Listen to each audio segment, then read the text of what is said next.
watching. I mean, since I was a kid, I always heard about Florida State and UM. When my cousin played in it, I was always watching the games. I was at the games, so I was always in that environment. So now I get the chance of playing it. It's something I've been looking forward to. It's amazing. And when it comes to, recruits who, around Florida or around the country who are watching this game, just how much influence does it have? How much do recruits care about wins and losses and especially in a game like this? As a former recruit, you definitely care about it. But games like this, big-time games, I feel like it leans towards some recruits. I know me personally, I really didn't care. I was just going to places that fit best for me. Next, we'll go to Marcus Benjamin. Marcus, go ahead. Hey, Rueben, to kind of piggyback off of that question, what was your mindset, I guess, as a recruit last year, seeing that Miami was going through a losing season? What was your mindset making the decision to ultimately commit to Miami? Well, really, it was just the place that fit best for me, and I felt like that was Miami. It checked all the checkpoints for me off my board, and I just sat down with my family. We all agreed that this is the best spot for me. Next, we'll go to Susan Miller-Degnan. Susan, go ahead. Hey, Rueben, I'm having a little trouble with the audio, so hopefully I can hear. Obviously, you've gone to games. Have you gone to the game, and have you gone to games in Tallahassee also? Yes, I have. And what's the atmosphere like there, when you guys are playing there? Well, it's definitely exciting. I played in Tallahassee myself in the state championship game, and I got to see I think that was 2021. UM went up to Tallahassee, and I seen that game in person. It was a nail biter at the end. So the atmosphere definitely amazing. It's just something that I'm looking forward to playing. Okay. Is there one, when you were a little kid, so you used to watch every year, even on TV, right? Or did you always go in person? Sometimes I went in person, sometimes I watch on TV. And what was it like around your family? Was it like a holiday? How'd you treat that game that day? It was definitely a big game. Something that was always hyped up as a kid. I done seen family members play on both sides, so I was on both sidelines really. So just having a chance to actually play is something that I've always been looking forward to. Did you wear your UM gear when you were a little kid? Did you get all decked out? Yeah, depending on what side I was on, yeah, I definitely did. Oh, so okay. Because sometimes you're saying you were wearing FSU stuff? Yes. Okay. And also, how do you guys, the fans have been rough, on the team, social media and all that stuff. How do you stay away from it? You're on campus, you're in the community. Some of them have been really mean to Tyler and stuff. How do you deal with that? You have a phone,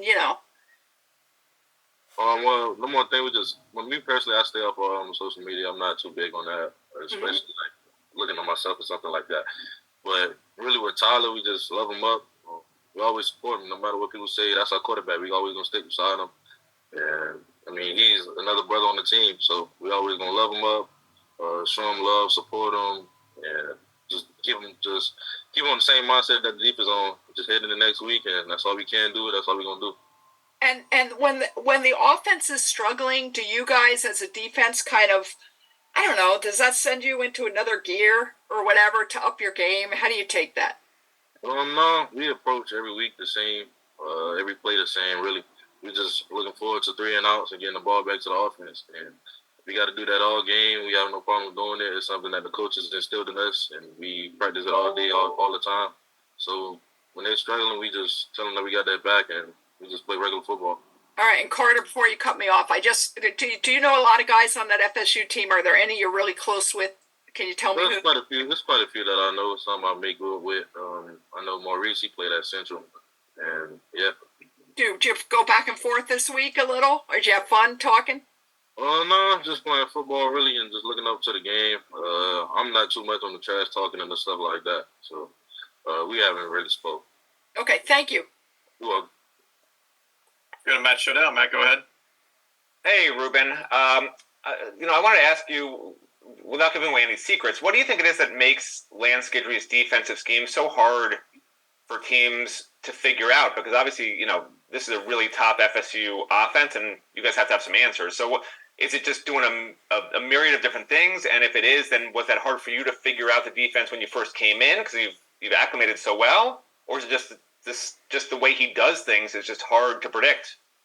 One step. It's a little bit of both. It's the way he does things, but he does a lot of different things, and it was a little challenging coming in and learn the plays. But once I got the hang of it, I felt like I was flying through the playbook and had no trouble with it. And I was just like, it's second nature. Not having no trouble learning new plays or going back to day one's playbooks. Yeah, as a quick follow to that, are you guys continually putting new plays in and a lot of new plays for each opponent? Because I know you ran the 3-3 stack the one game, but is he saying, hey, here's a set of 20 new plays to learn? Not that you're going to run them, but is that something that he's continually doing, or is it just perfecting his system week to week? No, I just felt it's whatever Coach Guidry wants to do that week. He would come in and have his mind all over the place. Not all over the place, but change up some things or tweak some plays, but it's really just what he decided to do, and we just follow it. And we'll wrap up going back to Adam. Adam, go ahead. Hi again. So just thinking about, we were talking to Mark Fletcher a few minutes ago. He's from American Heritage. He played at Miami Central. A bunch of guys in this class are from IMG. All programs, high school programs that, frankly, win a lot of games, are not used to losing. How have, you guys in the freshman class kind of handled this rough stretch the last month or so? How have you guys, I guess, kind of reacted to it? Well, we handled it as anybody would. We're losing. Just looking forward to the next week. And just trying to perfect on what we messed up in the game. It's football. Football is football. At the end of the day, you're going to win some, you're going to lose some. You always want to win, but if you lose, it's not the end of the world. You got next week to look forward to, a new opportunity. So that's all we really do. Great. Thanks, Ruben, for taking the time, and we'll see you Saturday night. Okay, thank you.